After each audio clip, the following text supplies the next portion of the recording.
The inflation data I have seen published by the Statistical Service has shown that inflation is on its fourth straight month of increase. In fact, inflation is at a 4-month high.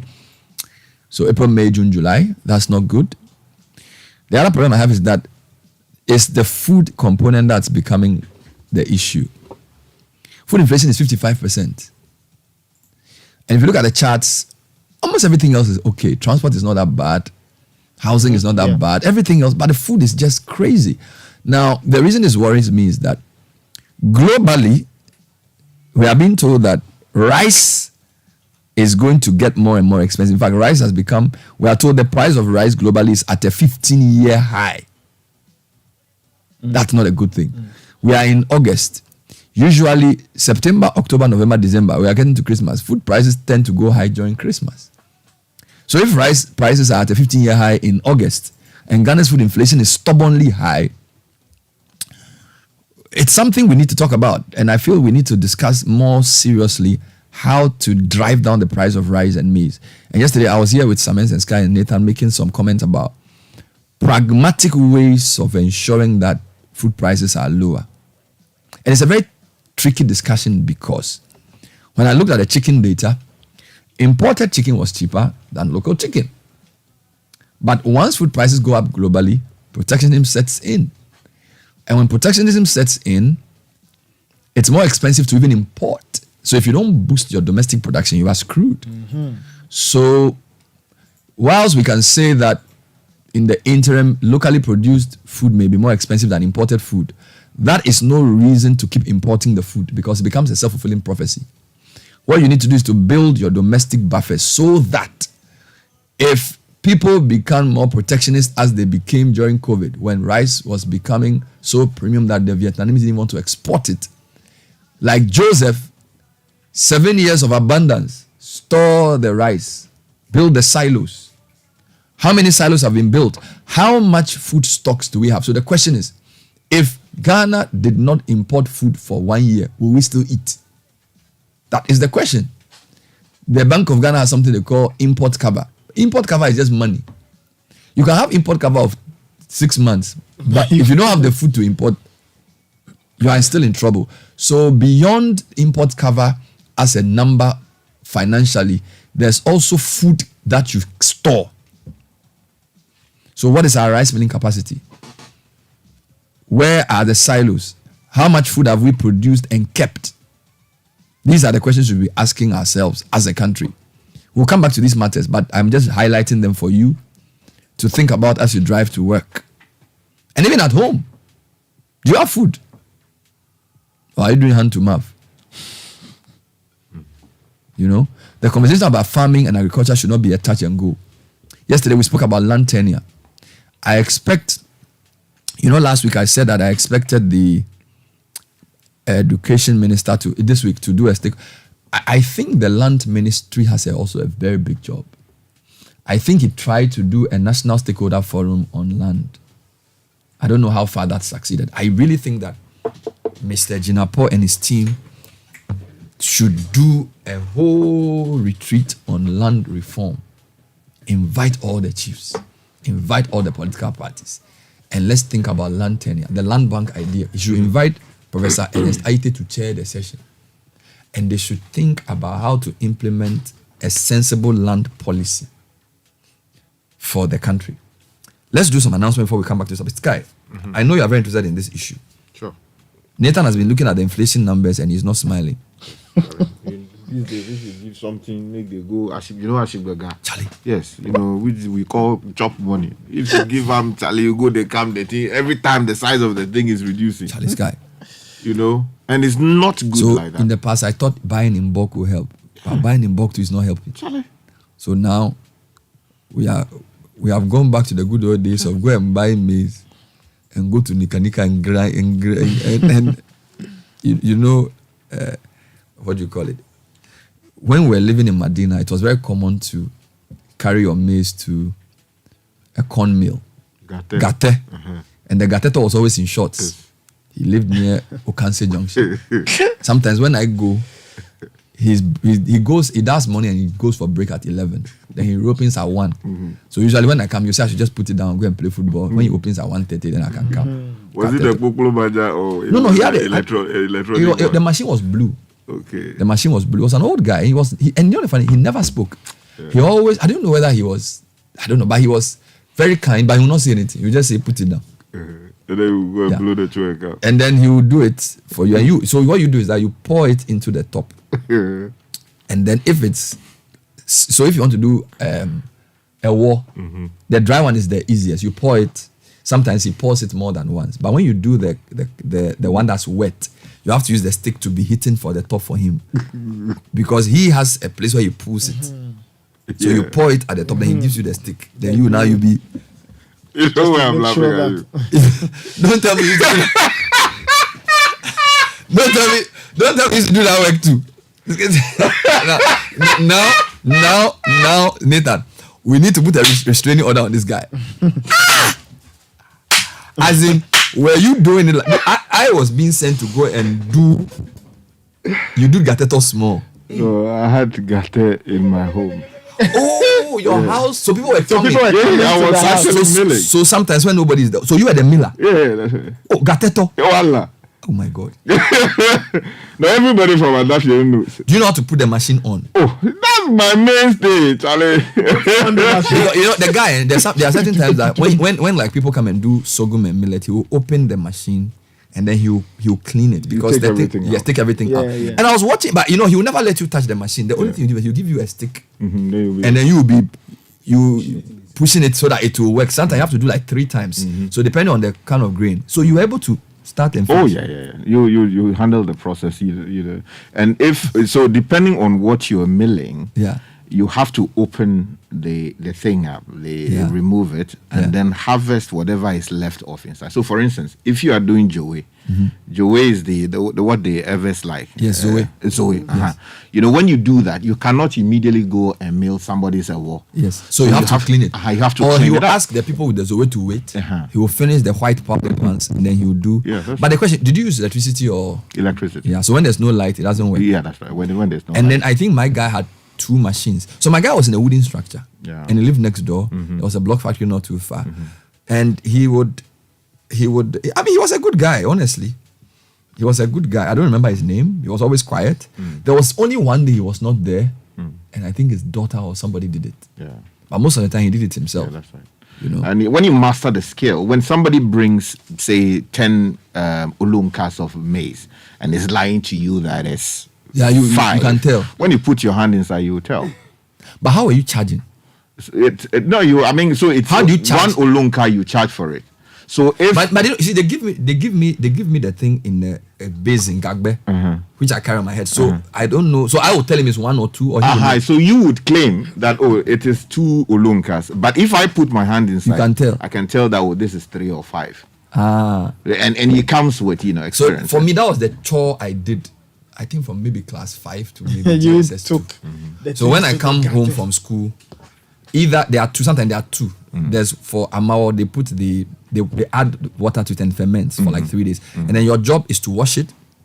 So when you leave it for it to ferment too much, it's not good. So you wash it and clean it nice, and you carry it on your head. Sometimes they add the 2. Sometimes they even do Tom Brown.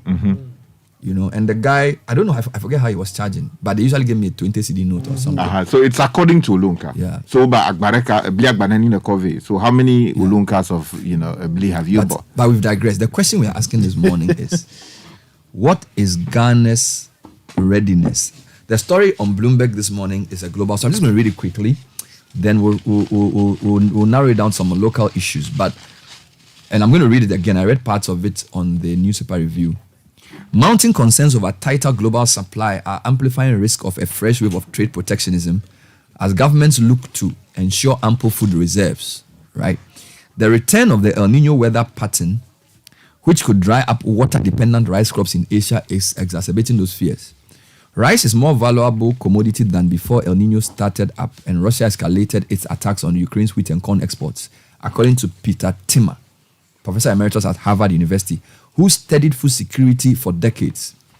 Prices could climb a further $100 a ton in 6 to 12 months. This is his warning.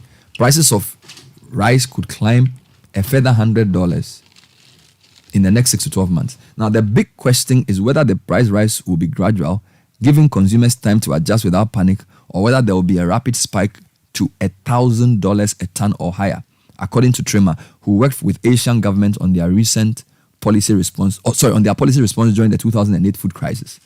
That was when rice soared above those levels after export bans by major producers, notably India and Vietnam. Yesterday, I gave it a top 5. We import from Vietnam, Thailand, China, Brazil, and I think US.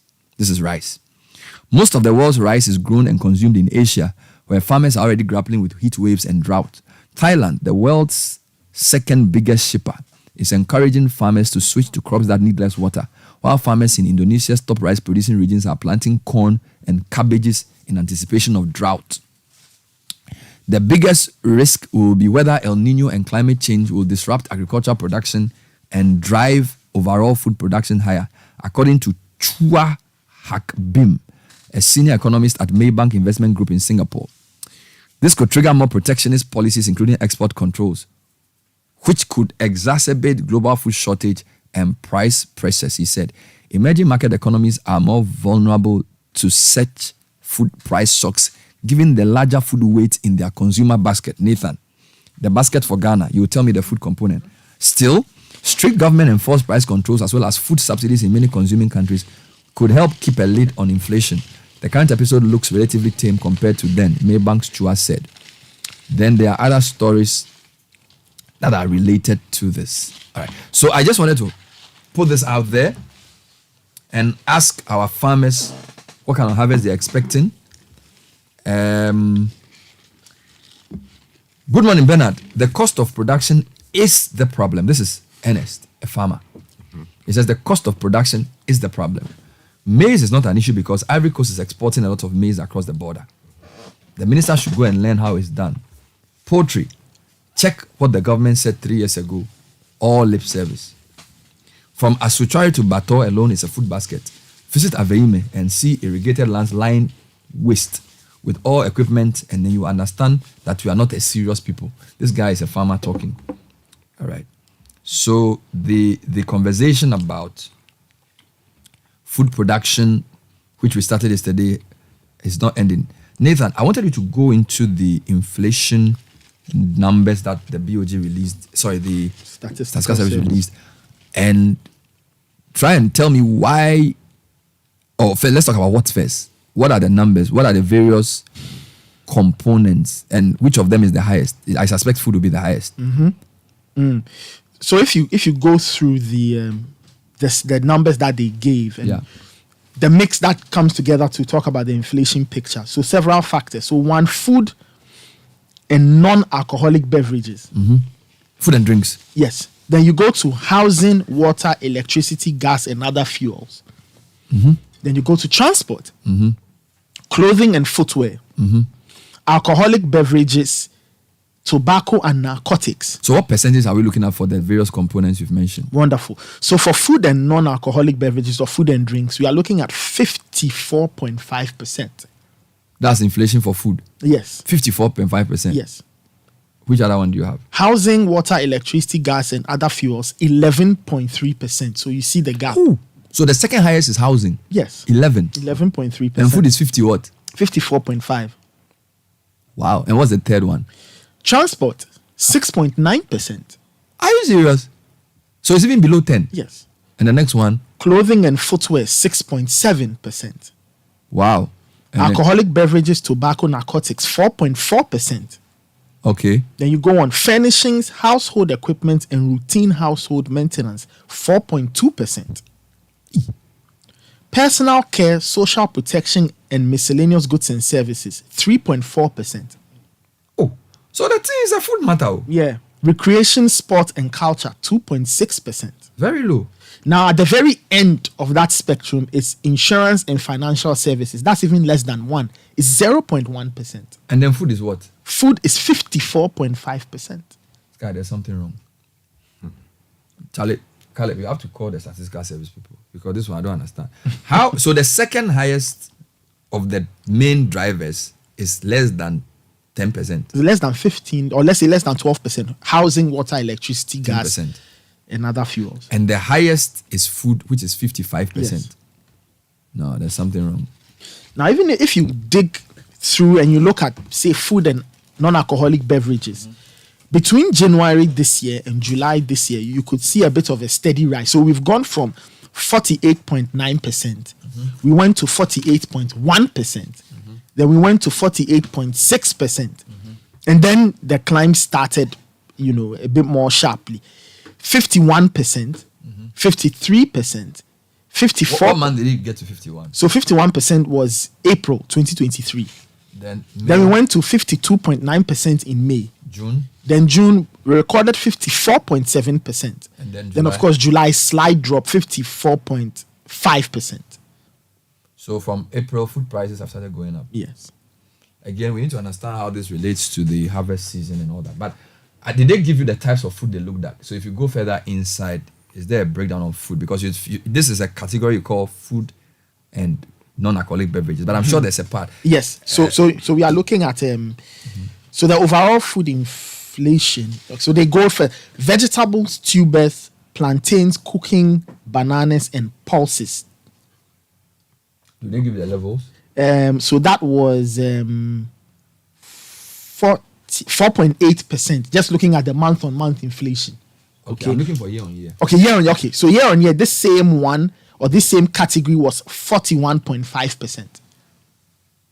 You know what's interesting? That the data I have here, when they disaggregated the inflation, personal care, social protection, and miscellaneous goods and services was 60.5. All right. Furnishing, household equipment, and routine household maintenance was 56.9. Food and non-alcoholic was 55.0. So the list you were reading was not exhaustive. So they sort of compared food to the others. But if you take all the categories, when you disaggregate inflation, you have personal care, social protection, and miscellaneous is 60.5. I don't know what they mean by that. So probably you are buying deodorant, roll-on, that's personal care. Social protection, I don't know what that means. Furnishing, household equipment, and routine household maintenance, 56.9. Then food and non-alcoholic is 55. Alcoholic, 48. Housing, water, 47.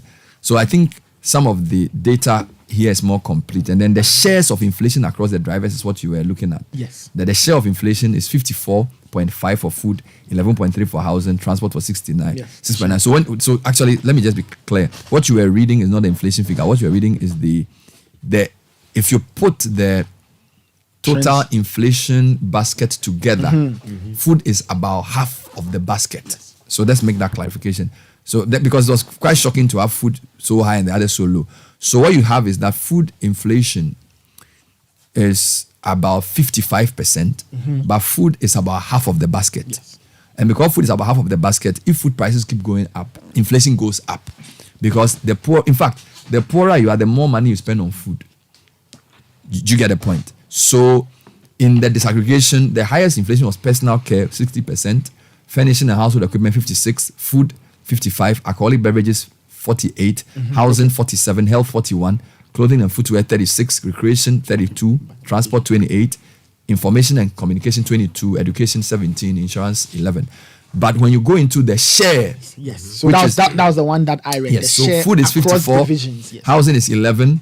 So Sky, they're basically saying if I give you 1,000 cedis a month, you spend 545 on food, you spend 113 on housing, you spend 7 on transport, you spend 4 on alcohol, but you don't drink alcohol. No. You spend 4 on furnaces, you spend 3 on personal care, 2 on recreation, 2 on education because of free SHS. So that's one. Now, trends in inflation as well. We've had the highest inflation since inflation started rising since April.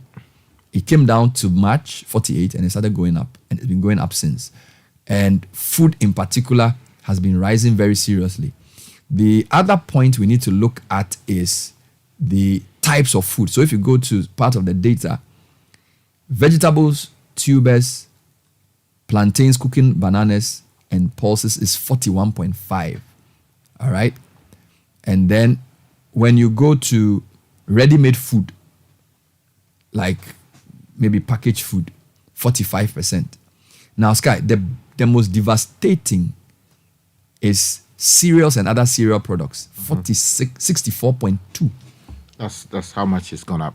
Yes, year-on-year inflation. So prices, the rate of price increase this year compared to last year is 64%. Fish and other seafood, guess the percentage? 57.7. Good. Live animals, meat and other parts of slaughtered animals, 55. All above 50. Oils and fats, 59. Milk and dairy products, 58. Water, 52.8. Nuts and fruits, 37. Sugar, 62.7. Soft drink, 44. Fruit and vegetable juices, 66. Coffee and coffee substitutes, 58. Tea and related products, 150%. Tea. Even cocoa drink, 86.5. My brother, that thing is crazy. And for month on month as well, cocoa drink, 21% month on month inflation. It's unbelievable. Is it that, so what's the relationship with the PPI, the producer price index? My brother, I don't know. The producer price index is the price. So that's inflation for producers. Yes. So this inflation is consumer. So these two things. You, I, and Nathan, we buy food to eat. Yes. Yeah. So this is our inflation. This affects most of the population. Producer price inflation can be a pass-through for consumer price inflation. Yeah, that's exactly because what the relationship I want to if niche cocoa is going to buy raw material to produce their cocoa powder, their producer price inflation for the concentrate they buy, if it goes up, it will affect the price they sell it to you. Exactly. That's exactly the relationship I wanted us to establish. Now let me give you regional issues. Guess, okay, Sky, this one, what do you know? Which region has the highest food inflation in Ghana? I think it will be the Western North. Is that your final answer? Okay, Western region. You are so wrong. Oh. Northeast region. Northeast? We just had flooding yesterday. Their Northeast, I'm talking about food inflation. Okay. Their food inflation is 88.6, which is the second highest. Okay, then I'll stay with my Western. It's Eastern region. 69.1. But these are food producing areas. What is your third? The third. It's even more shocking. Volta region? Bono, 68.8. Fourth one. Okay. Now you give up. Western North, 68.1. The North and 62. The region with the least food inflation is Ashanti, 43.7. And so the three cheapest regions to live for food, Ashanti, Ahafo, and Greater Accra. So that suggests that is the distance from the food areas. From maybe I don't know. Maybe there's variety in Accra. I don't know. Or maybe because we bring almost everything to Accra, it creates room for glutting, and then prices are driven down. Because food inflation is highest in the northeast region and the eastern region. It doesn't make sense. Non-food inflation is also highest in upper east and northeast. So Ashanti, Greater Accra are very cheap for food and non-food. This is the data. That's what it's saying. Those who are listening can tell us what they think. So northeast food inflation is going up. Western North is also a problem. So those are the issues.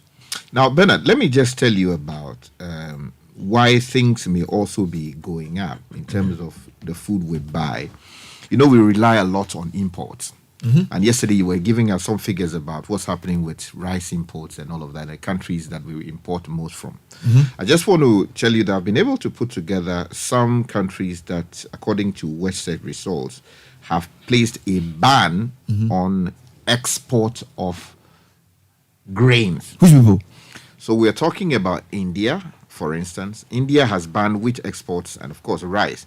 As the price of grain surged this year. Already? Yeah, that's right. The article was saying that they may start banning. No, they have actually banned. Oh, stop it.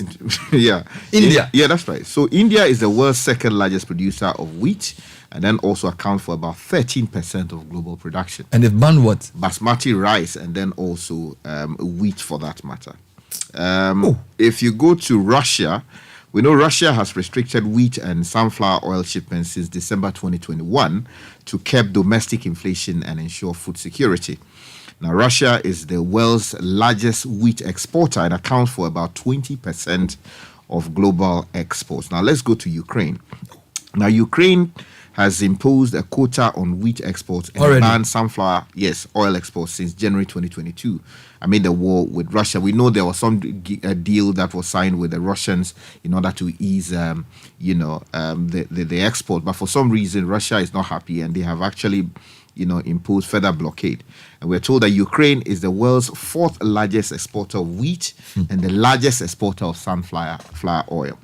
Then go to Egypt. Egypt has banned wheat exports since February 2022 to preserve its strategic reserves and meet domestic demand. Now, Egypt is the world's largest importer of wheat and relies on imports for about 60% of its consumption. Now, Kazakhstan has also imposed what they call... So the bans have already started? Yeah, that's right. So protectionism has already begun? Yes. Then Kosovo, Serbia, Indonesia... So what about Ghana? Argentina. We have yet to ban something. We'll come back to this topic. Let me tell you two quick things before we get back to the inflation conversation. And by the way, though, the BOG has been increasing their rates. Despite all the production issues, we are pointing to inflation. The rate now, Neko. They are just raising the rate. All right, now mark your calendars because this Saturday, all Toyota Ghana branches in Accra and Tema will be doing free vehicle diagnosis for Toyota and Lexus models.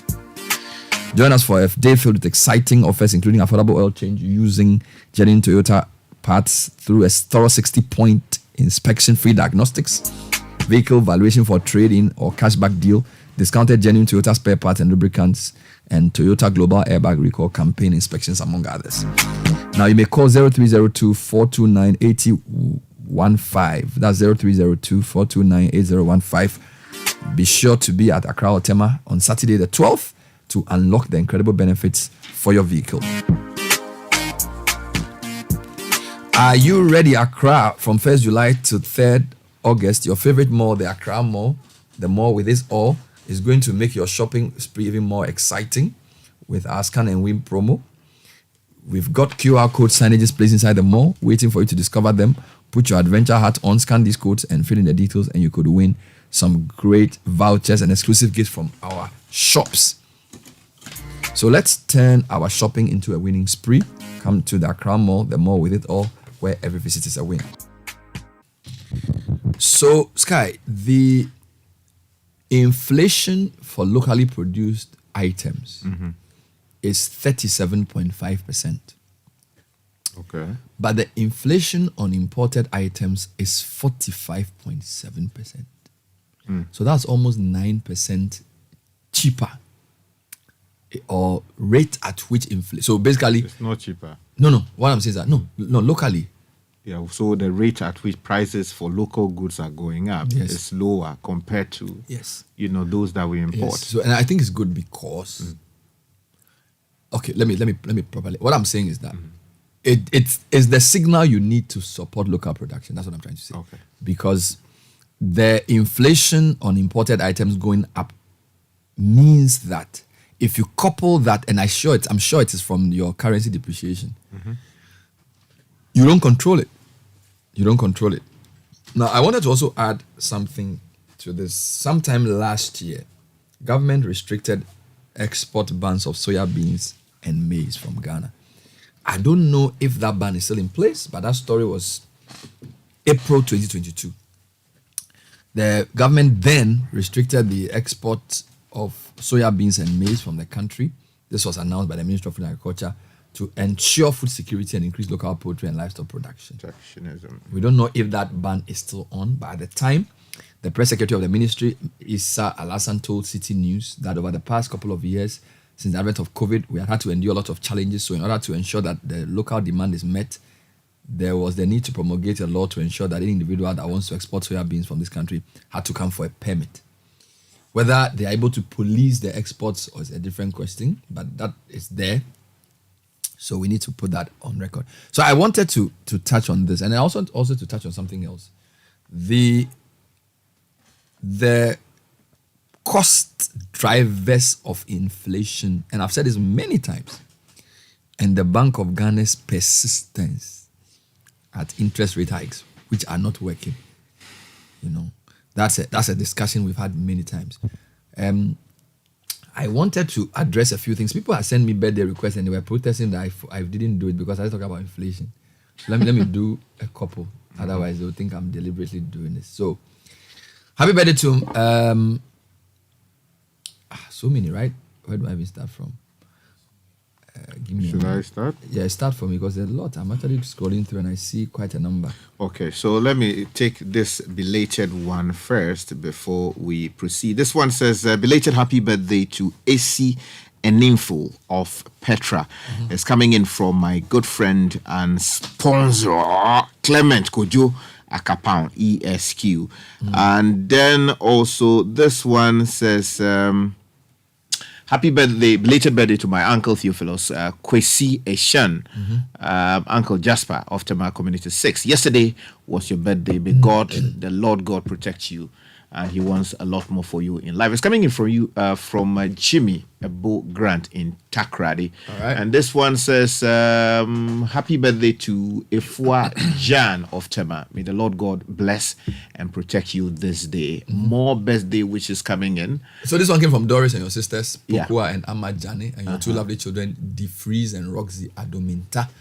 And this one says, wish Jason Chris Bankole Roberts of Amazing Gracefield School a blessed happy birthday as he celebrates his birthday today. It's coming in from Gerald, Angela, Josiah, and Esther, as well as Chief Roberts. Happy birthday to Nana Masi of Food Bank and Chop Bar Experience. May this day bring you joy. Coming in from Kofi.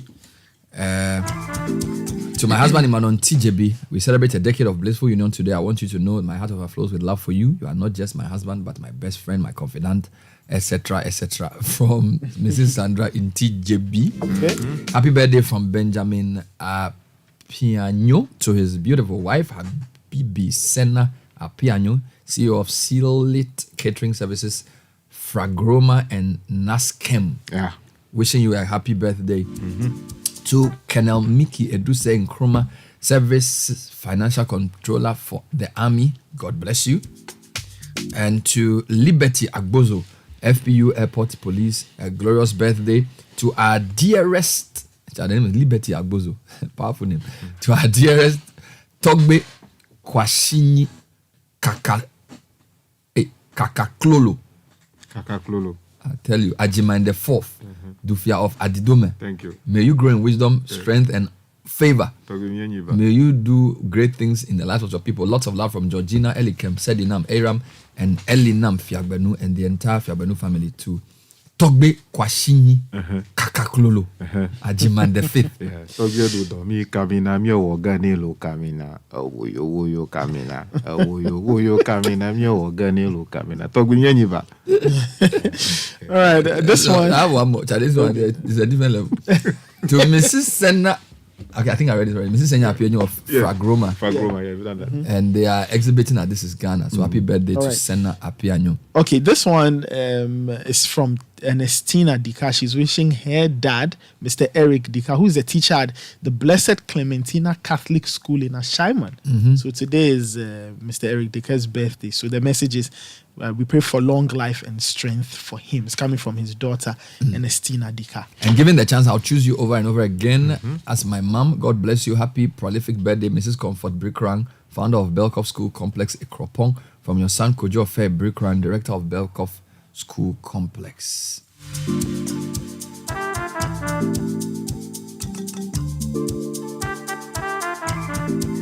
All right, let's read some comments on food prices. Surprising to note that the lowest regional inflation is the Greater Accra region. That's surprising. And the highest regional inflation is Northeast. Greater Accra's inflation is 31.8. Northeast is 64. Chale. These are very, very troubling numbers indeed. Northeast, especially one of the poorest places we have in Ghana. Yeah. Food inflation and the food basket is so prominent. I think let's read these comments and then you tell us what actually are the things in the food basket. I'll do that. That'll be very useful. Bernard, good morning. The stats may be accurate because food traders increase prices when fuel and transport costs go up, but they hardly drop the prices when those items drop their prices. Coming in from Abando in Ubi. And this one says, good morning, Bernard. Food is so expensive in Kofodia. And anyone who visits the city complains about it. You know, there's this beautiful place called Abasi in Kofodia. It means that, Chale, people will be struggling to go and buy fufu. But that confirms the point in the data that Eastern was the second highest region for inflation. That's troubling when they grow a lot of food. That one came in from Nana in Koforidua. Okay, more comments. This one says, good morning, Bernard. This is Solomon from Afienya. If Ghana stops importation of food within a month, we will all die. How far will the planting for food and job program? Ghana. This one says, hi, Bernard. Wow, I guess you just hit one of the critical issues of our food security matters, strategic food stock, by referencing the story by Joseph. Most of these developed economies perfectly appreciate this most important link, and that's food stock. And then the person goes on to say, we are told, for example, that the US has strategic crude and food stock that can last them at least 10 years in the case of any emergency. The question is whether in Ghana we are emulating their example. Let's go to more comments. That came in from Dai in Koforidua. This one says, good morning, Bernardino. The Statistical Service would need to clarify whether it is target inflation or real inflation, depending on real pricing. Because realities are like 300%. This is coming in from Edison from Gulf City in Tema. And this one says, good morning, Bernard Avle. You are right on the regions with lower food inflation. I was surprised by 20 cedis of a tuber of yam in Accra, Rollins Park, which is 30 cedis in Akosombo with the same size. But you didn't give you bought it for 20 cedis in Accra, Rollins Park, but for the same thing, you bought it for 20 cedis in Akosombo. 30 cedis actually in Akosombo. I thought farm produce are far more costly in Accra than Akosombo. If not because of the rent wahala in Accra, I would have taken a transfer from Akosombo to Accra. It's coming in from Peter in Akosombo, the down city. And this one says the cost of production is the problem we have in this country. We have to leave our tomatoes on the farm because of bad roads. So the subclasses or the disaggregation of the food, we have vegetables, tubers, plantain, cooking, bananas, and pulses. The weight is 9.5. The inflation was 41%. The other large weight was ready-made food and other products. The weight was 8. The inflation was 45%. Cereals and cereal products, the weight was 7.8. Inflation was 64.2. Fish, which we spoke about 2 days ago, the weight was 7.6. Inflation is 57.7%. Then we have live animals, meat and other parts of slaughtered animals. Weight is 3.2. Inflation 55%. There's a few other things like milk and dairy products. Inflation 58. Water 52. Sugar 64. 62. Soft drinks 44. Fruits and vegetables. There's another chart that I thought was interesting, which then gives you the most in the food basket, the food items with the highest inflation for year on year. Number one is tea bags, which is imported. We don't produce tea here, do we? There are few companies that do tea bags here, but there are not that many. So tea, the food subcategory with the highest year on year inflation was tea bag, but the weight is only 0.1. But do we have a tea drinking culture like that? I mean, I know about the... No, that's why the weight is very small. So it's not a problem. Then the second largest or highest year-on-year inflation, and by the way, tea bag is 121% inflation year-on-year. Wow. Second highest is granules. And pause before you go. You know the fever grass that we use for tea? Look, let's turn to these. No, some companies do it. I know a few companies that came for This Is Ghana last year who do local tea. Yes. But the scale of production, because if you go to most shops, you get Lipton, you get the others. So shelled granite was the second highest inflation sufferer. 106%. You know, it goes with cocoa. So can you get the third one? For food, I think it's sugar. Dog meat. Oh wow! I tell you no. No. You do okay? I like mine. But dog meat is zero weighted. Okay. It's not even weighted that highly. But the inflation for dog meat is 103%. Hey. Afula. 103%. Then this one is big. The fourth highest food item by way of inflation. Can you guess what it is? Fourth highest. Yes. So you have tea bag number one, which is imported. Shelled granite is local. Dog meat is local. How about chicken? I'll come there. I'm just giving you. The fourth highest inflation is red oil. Zomi. Maybe I'll go. The one that very people produce and Bridget Jogbenuku brings us. 97.2% inflation. Then the fifth highest inflation is iodated salt, 92.5.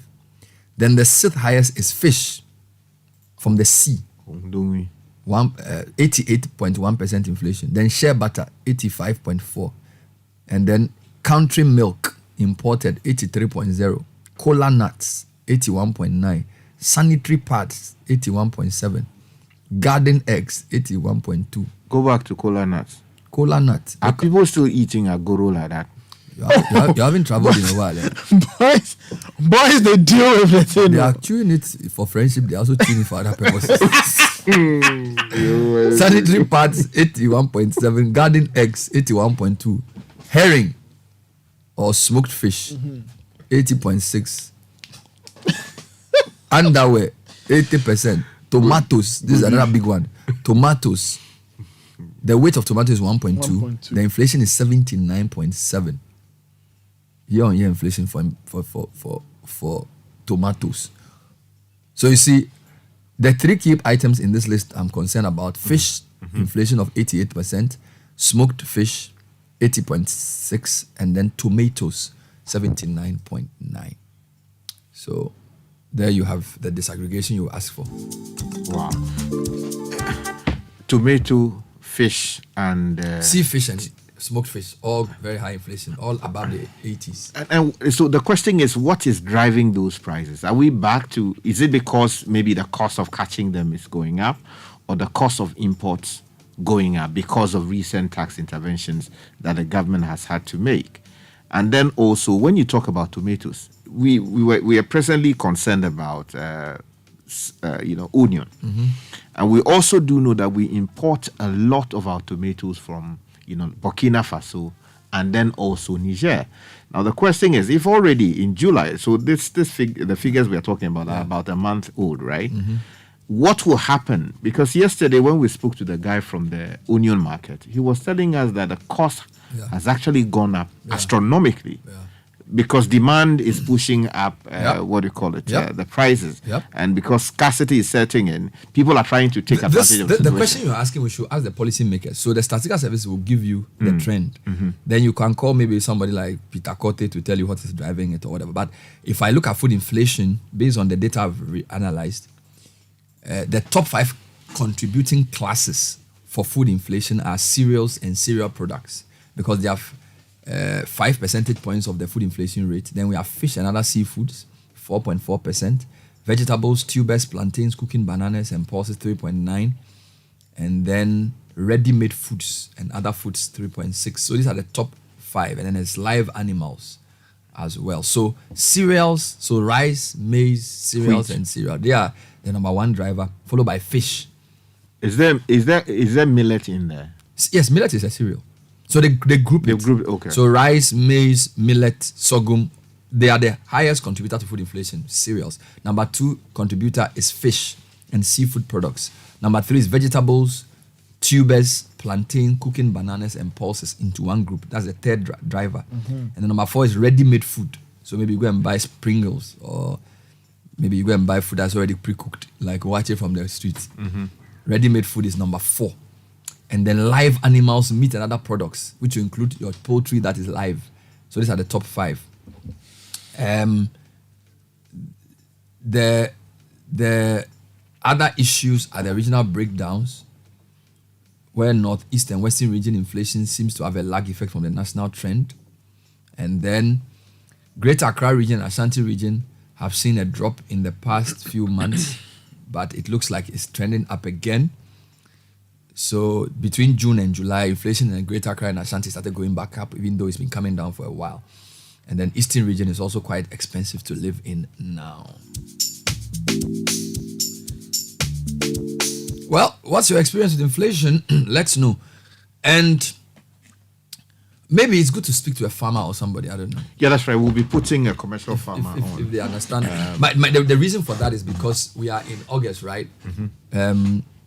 If food inflation is still high in August, basically, I want to understand which months food are supposed to be cheaper and which months food are supposed to be high, depending on the planting season. Remember, we were talking about tomatoes, that we have a major production season and then we have a minor production season, and Ghana is supposed to grow tomatoes throughout the year, but for some reason, we are unable to meet our demand.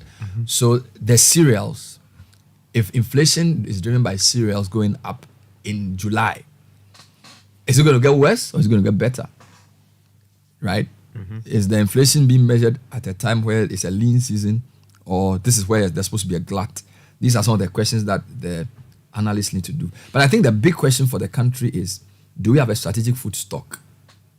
You see, the tomatoes that we produce, I remember that there was an intervention in the north to revive the Pualugu tomato factory. The idea was to take care of the glut that we see in days where we could overproduce. Pualugu tomato factory, so that we could take them, process them, and keep them for difficult days. I don't know what has become of that particular factory, because they're not getting the raw material, which is the tomatoes. They're not getting the quality raw material because the tomatoes we produce have too much water and too many seeds. The tomatoes you need for a factory like that is the Burkinabe one. You notice that there are some tomatoes which are not as red. Yeah. So the southern tomatoes are red with a lot of water. You can't use that in that processing plant. You need the tomato that is less seedy. Yeah, but and less watery. So the harder ones, the northern ones. So the time that they were building the factory, didn't they do a feasibility of study of some kind, as to know what kind of tomato we have in Ghana, or what kind of tomato we need for the purpose, so that you don't go and build something and now come and complain. It's just like what we have with the sugarcane, ecosystem in the central region.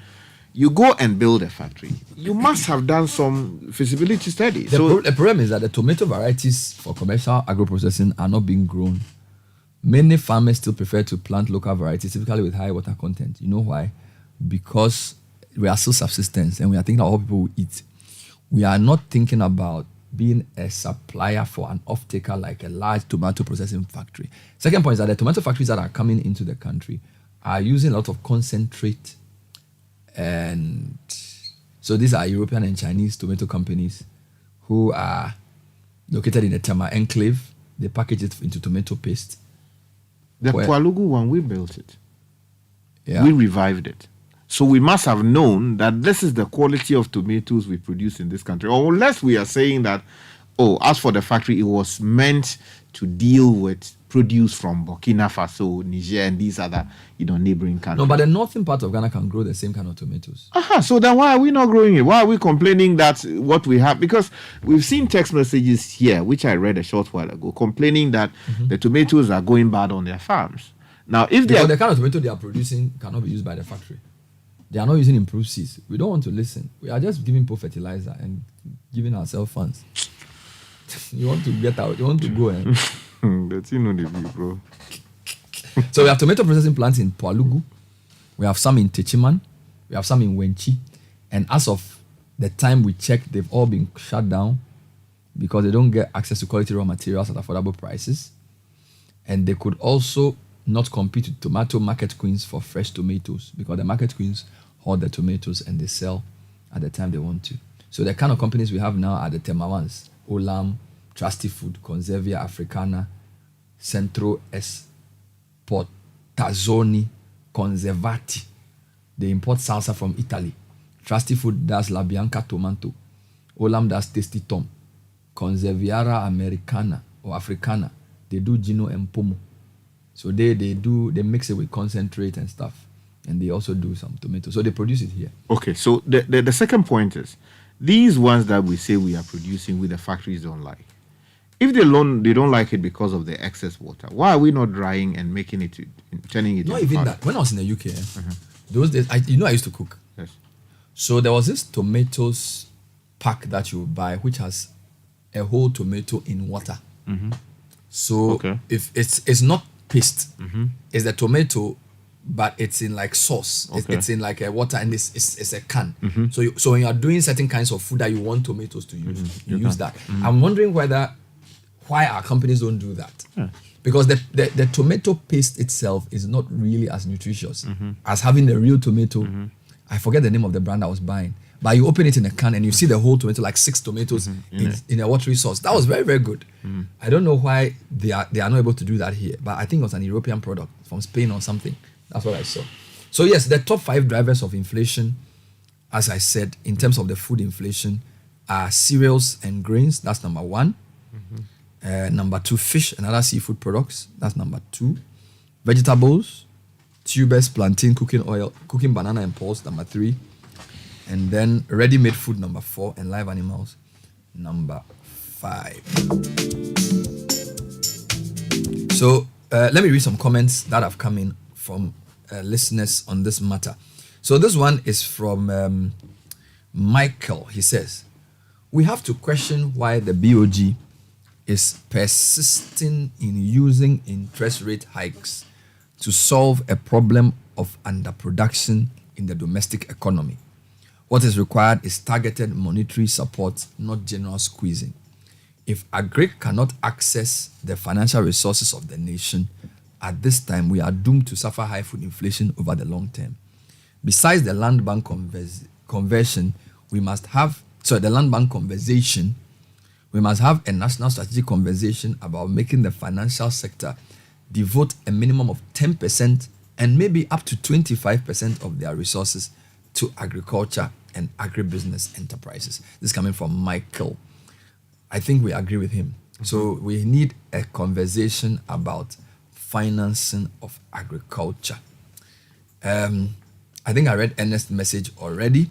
Yeah, and this one from Bridges says the producers in connection with Jomi have increased the price like crazy. The price shot up to 1,200 Ghana cedis per 25 liters at source towards the end of last year. Because palm is seasonal, it went down to 600 Ghana cedis when it was in season from around February. But the season this year was short, so the price has started rising again. It is now back to about 800, between 800 and 1,000 Ghana cedis for 25 liters. Last year, during the season, the 25 liters was about 280 and 300 Ghana cedis. Wow. So look at the fluctuation. Down to about, it was around 280, thereabout, 300. And look at how far it went. It went to about 1,200. It doesn't make sense. And not many things make sense in Ghana, my brother. The product I was talking about was, somebody said it's called Plum. I don't know what that's the name of the brand. Okay. But it was a tomato that was in a sauce that they were selling. Let's read more comments. This one says, in the Volta region, we mostly import a lot of maize and beans from neighboring Togo. It's coming in from Sam. And this one says, good morning, Bernard and Co. Ghana has banned the export of soya beans and paddy rice. I think we mentioned that. The soya beans farmers in Yendi are complaining and would want the ban lifted. When will the Dwapon rice, is it Dwapon rice or Jospon rice? Jospon rice. Jospon rice be on the market. But they haven't produced any rice. I don't know whether it means Jospon or Jospon. I don't know, whatever. Because Jospon is the guy who said he was going to do rice and I was going to partner with Thailand people to come and produce the rice. So we don't know if it's planted any seed yet. But the idea has been planted. It's all over the newspaper. No, yeah, but he will. But he said he will do it. And I think he'll do it. He'll do it. Okay, that one was from Steel in Salt Pond. This one says, my name is Salifu from Kaswa. Bernard, if we learn how to preserve foodstuff in our homes and we hold level in as much as things we are becoming expensive, we will not feel the shock that much. As I'm speaking, tomatoes is in abundance in Kaswa. Really? Kaswa, do they grow tomatoes there? So that you can get a bulk for 350 Ghana cedis. So if you can preserve the cheap tomatoes for use in the scarce periods, I think you will be fine. So what's the best thing? Do you blend it and then freeze it? Do you, listeners, tell me what's the best way to keep tomatoes? Because don't forget, some of your meals you need fresh tomatoes. Like the kinky we ate yesterday. I need to cut the tomatoes and put it on the onion. So I don't know what I'll do to I mean, yes, I can chop it. I can freeze it in a way. You can some people boil the tomato and then they freeze it or something. Some people also sort of, I don't know, blend it or whatever. But there are certain meals you need fresh tomatoes. And I don't know how you're going to, I don't know. So Nanaya, help me here. Maybe in terms of creating a puree out of it, right? You blend it and then you put it in bottles or plastic bottles or and then you store it. Yeah, but how do you resolve your kinky problem? So maybe you can do the kinky stew, right? No. And keep it in your fridge. Is the kinky by definition? You need some fresh tomatoes. Yesterday, the pepper was green, there was also red, and then there was onions and tomatoes on the side. Just because there's also black shit also. You must have like black, green. It's almost like a Ghana flag. Assortment. So I don't know, but let's talk about. Yeah. I think preservation is a major idea. But and then also the cost of electricity. The other point is that this is not just on the individual level. We are talking about the national industrial level. All right, not just for individuals. And this one says, food is expensive in Tema. And my name is Godwin. Charlie, Tema it's true. A poor city. You would imagine that. Good morning, Bernard. Charlie, there was some banku and tilapia I used to buy in Tema. And the last time I went, you couldn't even buy it. We just went home to cook our banku like that. And Charlie, hey! Because they buy the banku, they package it. It will also package their own entity like that. No, I think I know the banku you are talking about. It's around the Sinel. For like 2 years, I don't go there again. Hey, Nathan! Charlie, the banku is small. So you mean you told the attendant that, Charlie? No, I didn't even tell her. I just said I won't go again. Right, so you ate for that day, though? No, I went home and they you didn't buy banku and I eat. I won't buy it again. It's very expensive. My children are mean. Bernard, good morning. The underlying driver for the rate of inflation is energy, fuel and electricity, as well as water. If you filter down to the cost of production, distribution and sales, these two main items have risen sharply over the period. It's coming in from Nanaya, who is listening to us in Tema. And this one says, Bernard, what about dry chili pepper? Dry chili pepper. I didn't see it. Okay, I think it's under vegetables. So, the way they do the inflation thing, they cannot mention every product. So when they say cereals and cereal products, that even includes like powdered maize. Okay. Do you get it? So cereals and cereal products. So people who do, they have like millet powder or sorghum or rice, whatever. Right, so that's it. So your chili pepper will be under the vegetables. And by the way, food is 54% of the basket. Tomatoes is 40% of the food basket. 40%. Yes. So I got this from yesterday. Tomatoes is 38% of Ghanaian. Give me a minute. I'll retrieve this information for you. So it's a very serious situation. Where is the tomato one? Tomato is. Help me. Where is this information? Tomato forms about, yes, good. Tomato accounts for 38% of total vegetable expenditure. 38% of total vegetable expenditure. So between cucumber, cabbage, lettuce, pepper, garden eggs, okra, aubergines, That's right. the leaves, tomato is almost 40% of expenditure. So it's not. So let's be clear. It's not the food. I don't know the amount of food. I don't know the amount of money spent. Yeah. Yes. So if I'm spending 100 cedis on vegetables, 40 cedis of that is into. I can see why. Because if you want to eat akbala, you necessarily must use tomatoes. The only person I know that uses tomato is Tamens. Where you eat green pepper, then you mash and eat kinky. I don't know how you can do that. But he's the I don't know. If you want to do rice stew, you need tomatoes. Yes. You want to do fufu, the lice soup, you need tomatoes. tomatoes. So I can see why. Let's talk to CEO of the Chamber of Agribusiness, Farmer Anthony Morrison, on the persistence of food inflation for persistence of food inflation in terms of the how high it is, whilst other type of inflation may be maybe what's the word to use? They are responding to treatment, but food inflation is not. Farmer Morrison, thanks for joining us. Good morning. Good morning, Bernard, and a very good morning to your cherished listeners. So, from the data the Statistical Service put out, food and non-alcoholic beverages is the third highest in terms of inflation for all the categories. And food inflation in particular has been above 50% for the past 4 months. Do you understand why?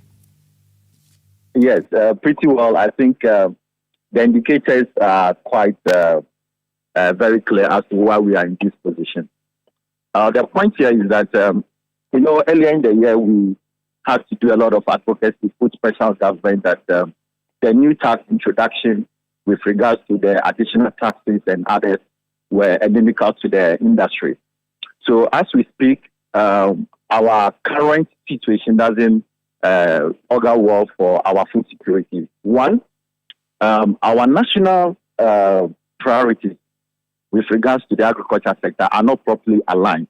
So, for instance, our importation bill keeps increasing. So, over the past 5 years, we have actually doubled our importation bill from $5.6 billion to almost $11 billion as we speak. Even though we have invested quite into certain sectors, we still import heavily the likes of frozen chicken, frozen fish, tomatoes, onion, fruit juice, fat and oil, and so on and so forth, and also wheat and the wheat flour. Now, with regards to our current situation, we have realized that we have not actually taken into consideration quite a lot of the critical intervention areas that we need to put in this kind of intervention. So, for instance, we are having a lot of the forest challenges as a result of the weakening or the depreciating cedi. So our cost of production have actually gone up. So if you look at the factors that actually influence inflation in food, it looks at the cost of inputs, cost of transportation, people actually hoarding, okay? And also when your population is growing and your investment in the food production sector is declining, there'll be what? An issue with demand and supply. So we are going to have a limited quantity of these commodities of food in the country.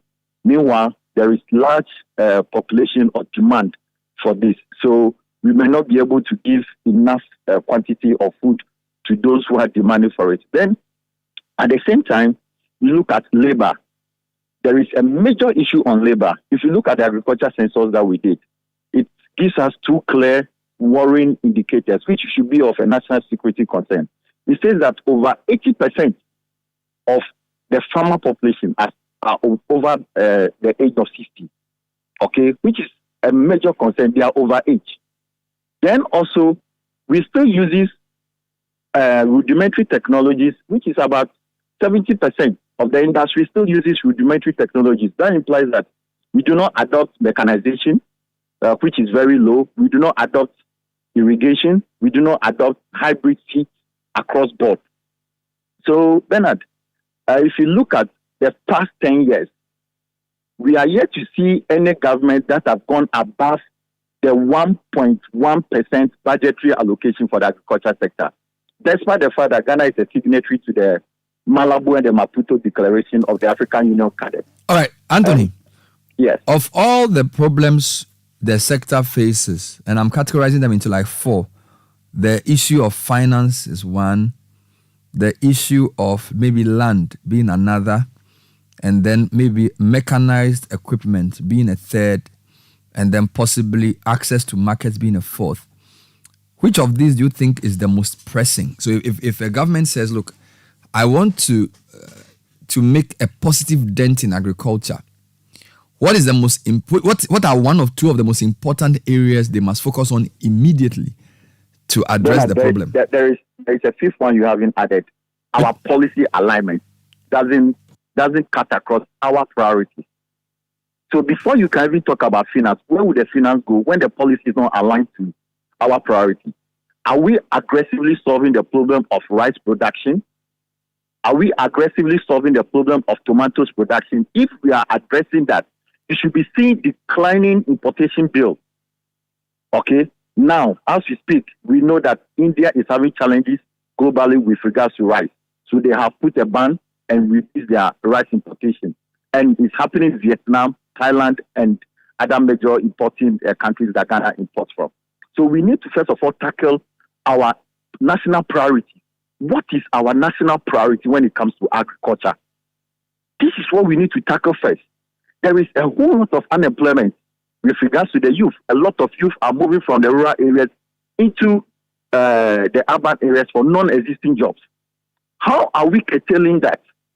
Because right now, the cost of labor for planting alone is 200 in certain areas in the north. We just came back from a 9-region tour where we identified areas of possible investment where irrigation sites can be located, other deplorable areas that have already received investment and nothing is happening.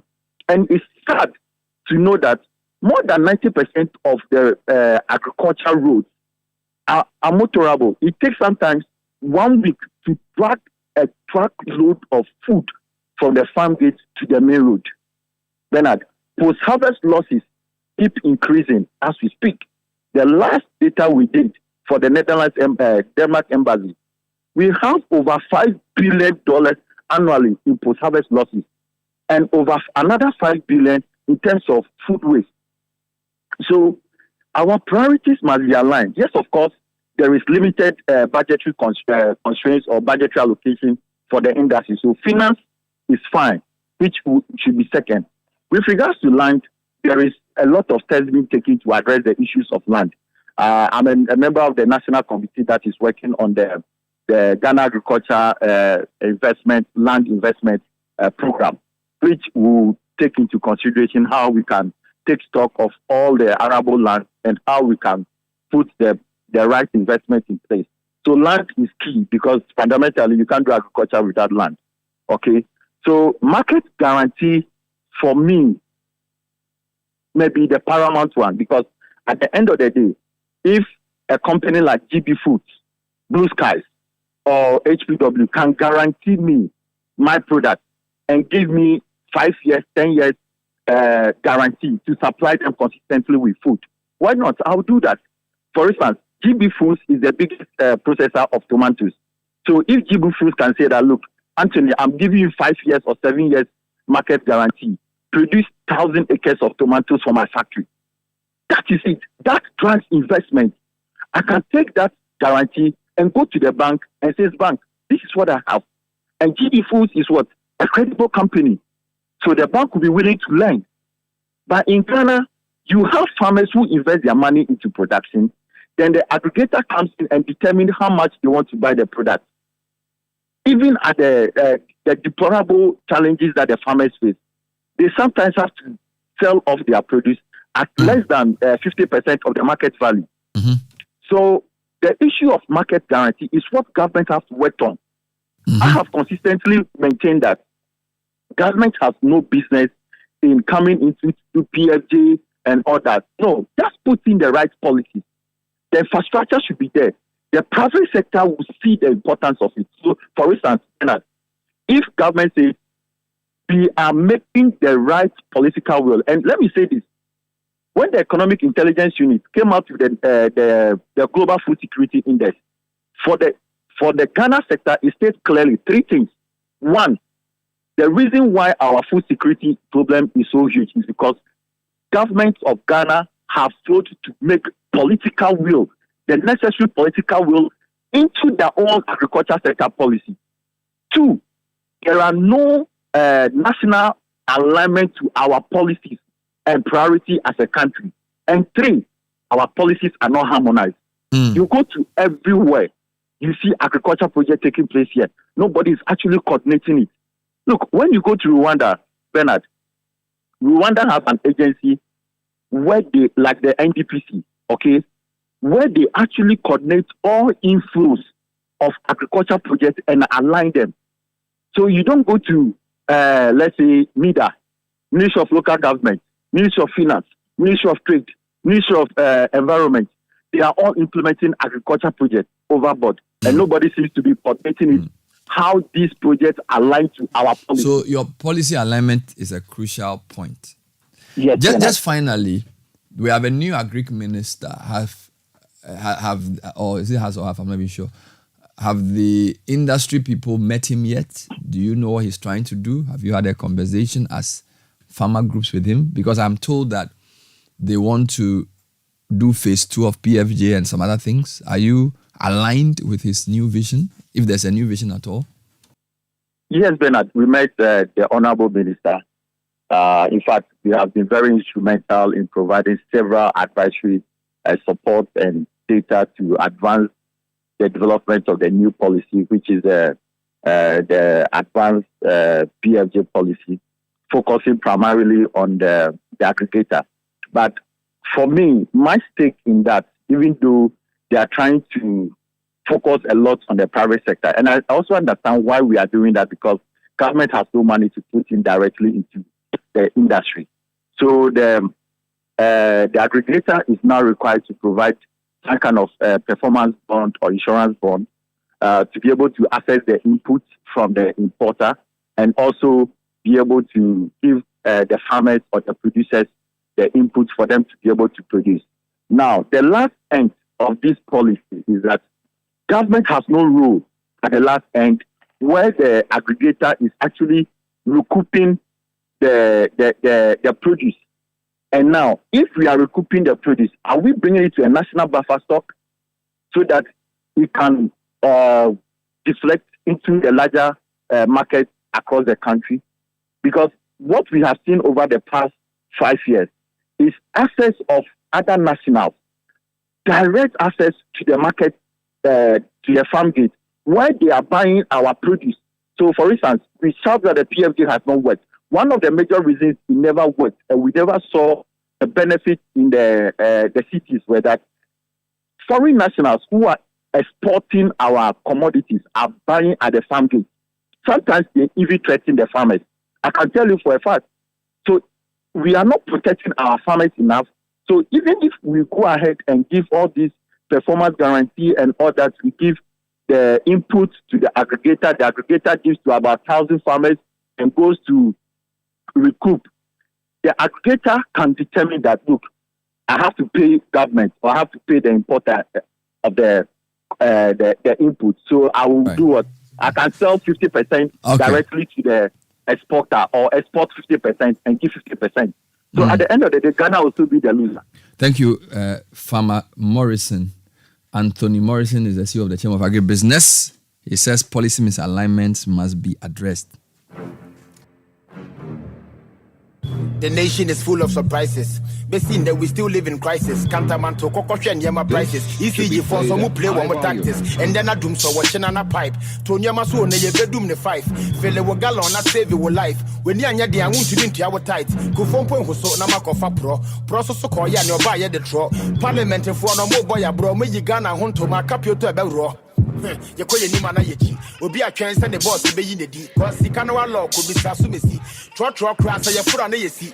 Petro, you have 2 more mates, but to mint the bottle could have 1 person wait to become. Casapraco chances so see the boom into Henry Copia with just straight to bedroom or Mampegi Yamawa Chassis. If you ask you will be anyone what it. The chance so I will papa. Bernard, plum tomatoes are the ones used for processing, usually long with pointed bottom. That's why you can even can them whole, as you were saying, unlike the ones we have with rounded and a lot of water. I think Aldi and Lidl shops had that, and so did Tesco. You know, because Sky was busy learning law, he was not cooking. But I had. Hey, who told you that? I was cooking. Please, oh my. But how can you never bought plum tomatoes? No. I mean, I was sending things to. Yeah, that's my point. You were traveling with extra bags. Everything was in the Agbama. Don't forget that when I went to the UK, I was not married. Yeah, I was a bachelor, so I had to cook myself. But I was cooking myself.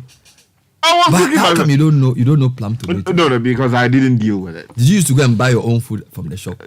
So I carried, millet powder.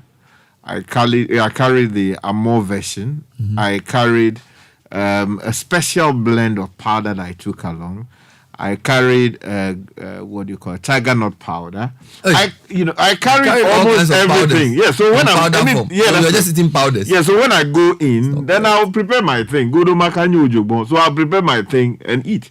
So things for making soup, momoni and all of these things, I'll take them along. Yeah, but the plum tomatoes were very No, I didn't. My comment to Ghanaians is, how come we can't do plum tomatoes? So instead of just doing tomato paste, which has a lot of concentrate and things, plum tomatoes is basically tomatoes. It's like fish in oil, but this is tomato in tomato water. Yeah. Nicely packaged. Mm-hmm. And because of preserving tomatoes, now we have a glut of tomatoes. Yeah. So tomatoes, I don't know. Let's talk to Cyril Komla Kluche. Mm-hmm. He's the general manager for Gogo Rice. Mm-hmm. Cyril. First point, in the rice production, do you have what time are we? Are we in the lean season, or is rice a all year round product, or is there like a season where there's more rice and there's a season where there's no rice? Just educate me. Okay, so basically in the southern belt, okay, there are two seasons. But in the north, there is just one season because it's basically tied to rainfall. So they produce once a year. But in the south, there are two seasons. We have the major season and then we have the minor season. So we are currently in the major season where harvesting has started. It's supposed to span across a period of 2 months. So we are looking at ending it by the middle of September. Then there's also the minor season that occurs around December to January when harvesting starts. So basically, that's it. Okay, I'm calling you this morning because I read a story on Bloomberg today. And if you permit me, I'll read the headline again. And it was quite an alarming story where they were saying that rice in particular was going to face problems globally. The headline of the story says, soaring rice prices stretch budgets for billions in Asia and Africa. And they are saying that in Asia, rice prices have jumped to their highest since 2008 because farmers are grappling with heat waves and drought. There's fear that supply will not be enough. And then they said in another website that even India has asked people not to export any more rice. They want to keep all the rice they have. I'm not sure if Ghana is a significant player in the rice production globally, so our name was not mentioned in the story. So, but the reason I called you is, what is the local situation? Do you guys expect a bigger harvest this year? Are you able to even tell how much rice we are producing in Ghana as an individual producer, or do I need to talk to the Ministry of Agri to give me that information? Okay, so yes, that story on Bloomberg is rather worrying. That, for instance, India is not going to export rice apart from basmati variety. Ghana produced about just 40% of its domestic rice needs. And the harvest outlook for this year is auspicious because over the years, farmers have adopted technologies to increase yield. The problem is in the yield. Yield is as a result of a lot of factors. Number one, you need to have good seeds. Number two, you need to have quality fertilizers, and then the timely application of these inputs and strict adherence to the cultural practices. Over the years, the outlook for rice production has increased, but this increase has been very slow because we farmers face a lot of challenges. In fact, our activities for the last 2 years have been disrupted by global factors. The domestic supply disruption was caused by local currency depreciation and higher fertilizer input costs. For instance, 2 years ago, we used to buy a bag of fertilizer around 100 cedis. It's around 600 cedis. Okay, so what this does to the average farmer is that it limits the area that you can cultivate because you don't have the financing to do major production. So it's a worrying situation, and I don't think that we are going to produce about 50 to 60% to reduce that import difference. So let me, if I get you straight, we produce 40% of our overall rice needs locally. That means that we import 60%. Yes. The reason you are not able to increase production is not because there's no land, but it's because fertilizer price has gone up and financing is also not there. And also part of the rice cultivation in the north, there's no irrigation. So even though in the south, you're able to irrigate your rice farms, in the north, they don't. So these may be the biggest barriers to expanded production. Am I correct? Yeah, so generally in the north, there are some irrigation farms, but most of the farms are not irrigated. And in the south, even though there's irrigation, fertilizer is gone up 6 times the price it was a year ago, and there isn't enough financing. But Yeah. I mean, but your rice brand is a known brand, Gogo Rice. I saw it when I came to Ho for the Volta Fair. I've even eaten some really good rice. If you go to a bank and say, look, we have a huge rice mill in Ho, we have large farms with many outgrowers, we are irrigating our rice, we will advertise the rice on Citi. Why wouldn't they give you money to expand your farm? Okay. The banks will give you money, all right. That would also depend on some credit history or the effectiveness and then efficiency of your operation. But at what cost? At what cost? You see, interest rates are very high in this country compared to our counterparts that are producing in other countries. So Vietnam, for instance, the government there had a deliberate policy to make sure that farmers access inputs, sometimes at no interest rate. So when you go for the loan and you produce your rice, yes, you produce your rice. But at the end of the day, your price is not competitive because your colleague who is importing rice from Vietnam can sell it lower than your price. And then the consumer is rational. The consumer will just move to the cheapest rice. I mean, apart from a few people who are inclined towards consuming local rice because they want to know what they are eating. Majority of the populace decision to buy rice is driven by price.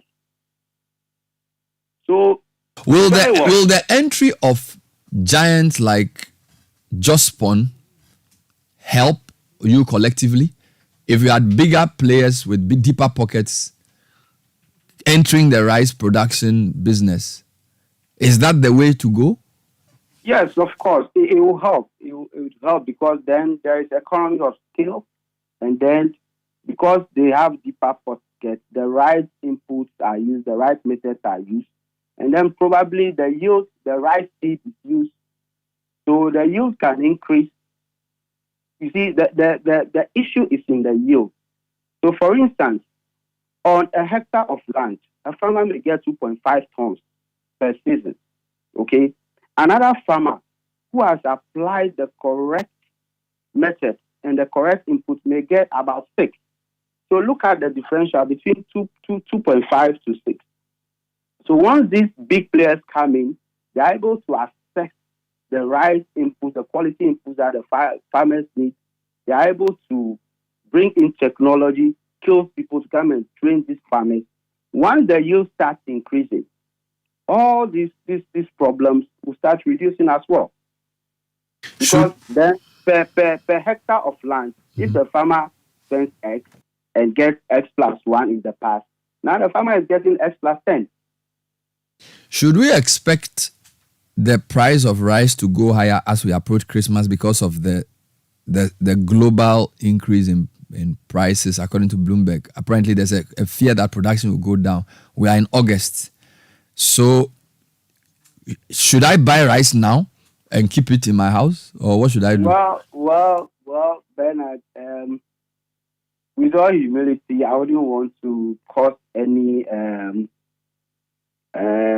disruption in the market by saying that price of rice may go up. But when you look at the historically, during the last quarter, during the Yule tide, price of rice goes up. because that is when demand is most high. Most companies are sharing rice. People would cook in their homes and all that. So I don't want to be speculative, but it's always been the norm.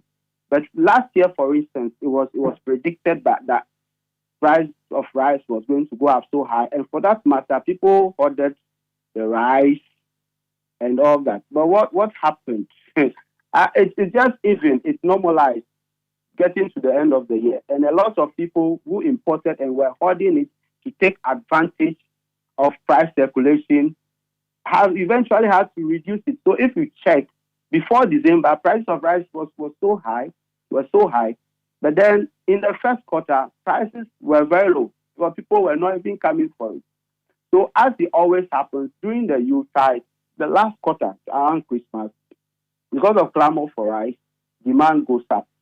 And you expect that once demand goes up and supply is constant, prices will shoot a bit high. But I don't want the you don't want people to do panic buying. No, I don't want them to be alarmed.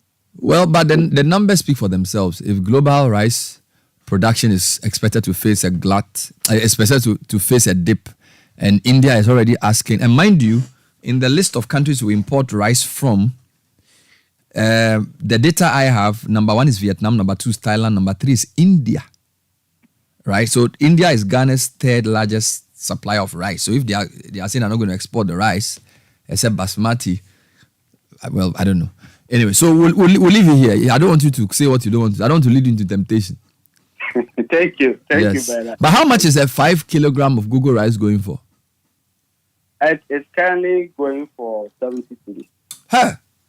70 Ghana? Yes, sir. So if I buy 5 together for Christmas, 350. Yes. Any discount for family and friends? Yes, of course. There are discounts, yes. Sky wants to ask you a question. Yeah, bro. Sorry, yeah. Charlie, like ya. But for half for that. Oh, my, you know, like ya. I've never did a view late, my shaman. You brought in the broughton here. Charlie, I was telling my good brother Bernard that we were using the gate in the village. Yeah, he didn't believe me. He said he used to be a corn mill. He used to man a corn mill. Is that true? Bernard, life has not been easy. We've done a lot of things. We've milled corn. We've gone to catfish. We've gone to the farm. We do all this before we go to school. Life has not. We've even sold hot food on the streets in the market with Sky. Yes, it's not been easy. Yes. Oh, so Sky was a gateto. A full gateto. Yes, it was a full gateto. In fact, his gate is still there. Yes. It's where in Adafia, no, in Aplao or where? It's in Adafia, no. Oh, we have to go and commission it. We have to go and cut a sword and rename it. Charlie, thank you very much. Hey, Richard Sky. So Nathan, you see this one, I didn't. Usually when I come, they say, oh, every day Bernard says Sky is doing something. They say Bernard says Sky is what do you call it? A meat. Sky did fish selling. Sky did banka to banka. Now you brought that. You now release the filler that you used to do gate. So it means that if you don't open the thing, people are not eating that day. No, but it's a very powerful job experience. But how are you sure that if you put your hand in the thing, it won't cut you? Oh yeah, you master it over time. Jesus Christ. You know. Yeah. And you are a young guy. Oh yeah, very, very young. But you become your head, they'll think you grow. Cyril is a really brilliant, brother. So you grew up with Cyril? Oh yeah, we grew up together. So it means he knows the food business. Oh yeah. I mean, Cyril is a top guy. I mean, but so when the older women come to meal, hey, David, don't they bully you? Oh yeah, some try to. But you see, when you put your hand inside, yes. The bullying is actually in cheating you over the quantity. So when you put your hand inside, you can determine, this one is 3 Olonka. It's not 2.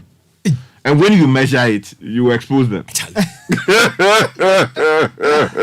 Oh my God. Let me say good morning to Professor Michael Quay. Yeah, I believe him. Do you know why?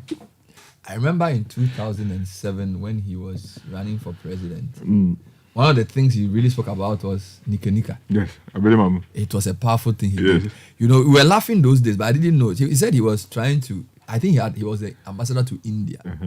So what he did was he managed to get the Indians to bring a lot of the Nika. In fact, when you go to his house, you will see some there. Then he was just using it to create jobs. Yes. It was a powerful thing. Oh yeah, but it's a main. It was a major initiative of Michael Kwe. Yes. You know, that time I was here with Fred Chidi. You know, Fred used to call him a baby mama, but Gabo said if we don't stop, you file an action. So we had to stop. He said if we don't stop that, but the Nika business, I remember Michael Kwe for it. Oh yeah. He made it. He had a special initiative with the Indians to produce gate. Yeah, in fact, by the way, do we do some here? In fact, producing. That's another issue. So are you saying that in Ghana we even import the Nika? Yeah, I know we produce the local ones for milling cassava. Charlie, but we should be able to produce. We are talking about cornmeal. Yeah, cornmeal. Charlie, Ghana? No. I mean Ghana. So you go and import cornmeal too? That one I think you would think that perhaps maybe steel companies in Tema Hope Poly should be able. Kumasi Polytechnic and Hope Poly should be able to come together and do well-suited cornmeal. I'm sure some people have manufactured. Oh, Ghana, we import it. Let's bet your salary and my salary. Let's bet. I think there will be some local. The salary as it stands. If you like, do a census of all the corn mills in Ghana. I'm sure 90% is imported. And you see, and these are the areas of development. If you can produce Nika, then you can add. You see, you don't start by producing car. Start with small thing like Nika. Gate, because till tomorrow we'll all eat gate. Yes. Like it's not, there's no invention that will make milling corn obsolete. That's right. You can't train so far as we are eating, you can't train your children matters on cornflakes. So Ghana should not be importing corn mill machine. I agree with you. I mean, Charlie, Kumasi Poly, how? Is it Poly? Yeah, better. Like I was saying, over the weekend, please, by the way, if you have a corn mill machine produced in Ghana, bring it to This Is Ghana. I want to see something. Because over the weekend, I went to a place where they are turning boiled yam, boiled cassava, boiled plantain. They are turning it into fufu. So you don't need to go and do the pounding physically, right? Yeah. You go, you boil your thing, then you take it there, and then they process it for you. So when you go home, but that's made in Ghana. Yeah, there are some people. But the one I remember, it wasn't made in Ghana. Yes. Charlie, but is it that we can't? Why can't we do Nika in Ghana?